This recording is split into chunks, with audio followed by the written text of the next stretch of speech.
аускультация жасаған кезде біз алдыменен жаңағы топографиялық және салыстырмалы ғып бөлеміз. Топографиялық сызықтарды біз айтамыз. Ол жаңағы бұғана маңы сызығы, бұғана ортаңғы сызығы, қолтық алдыңғы сызығы, қолтық ортаңғы сызығы, сосын жауырын ортаңғы сызығы және омыртқа маңы сызықтарына біз бөлеміз. Бұл дегеніміз өкпенің жаңағы аурудың қай жерінде орналасқанына, және көлеміне қарай анықтау үшін біз топографиялық сызықтарға бөлеміз. Ал салыстырмалы, мысалы өкпеміз екі бөлікке бөлінеді, оң жақ және сол жақ.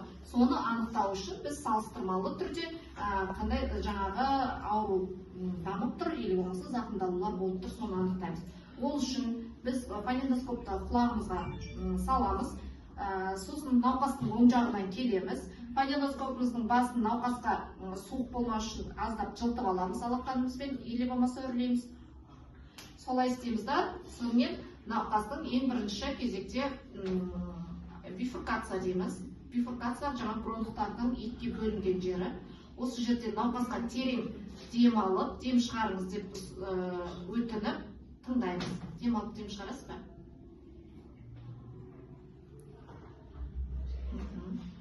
Сосын бұғана үстінен тыңдаймыз. Бұғана ортаңғы сызығы бойыменен, бұғана үстінен. Бұл жерде өкпенің ұшы орналасқан.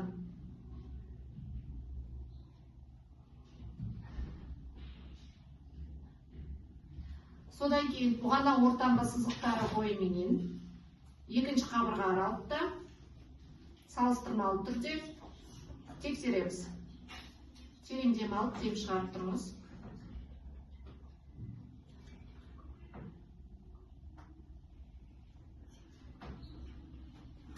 Сол жақта 3-4 қабырға аралыққа дейін тыңдаймыз. Өйткені бұл жерде жүректің жоғарғы шекарасы орналасқан. Ал оң жақта біз төменгі терең дем алып, дем шығарамыз. Оң жақта біз 5-6 қабырға аралыққа дейін естейміз, тексереміз. Өйткені 5-6 қабырғадан төмен қарай бізде бауырдың жоғарғы шекарасы орналасқан. Осы жерге дейін біз жаңағы аускультация жасаймыз. Енді науқасқа қолыңызды алдыңызға былай, жоқ, былай сараңыз. Айқастырып ұстауын өтінеміз дағы, сәл қолыңызды көтеріңіз. Қолтық ортаңғы сызықтарменен терең дем алып, дем шығарып тұрыңыз. Сол жақтан тексереміз. Деп тексереміз. Сосын арт жағына келген кезде біз осы науқастың қолын айқастырып ұстап тұрғанын өтінеміз. Сол кезде біздің жауырын қақпақтарымыз ашылады. И сосын жауырын ортаңғы сызығы бойыменен, жауырынның үстінен тексереміз. Терең дем алып, дем шығарамыз. Және жауырын аралықтарменен салыстырмалы түрде дем алып, дем шығарамыз.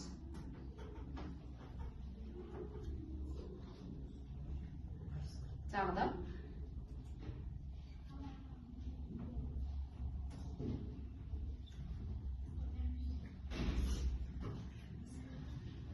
Сосын жауырынның қақпағы біткен жерден жауырын ортаңғы сызығы бойыменен тексереміз. Салыстырмалы түрде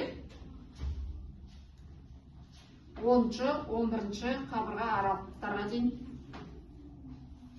тексереміз. Сөйтіп аускультацияны қалыпты жағдайда визикулярлы тыныс естіледі.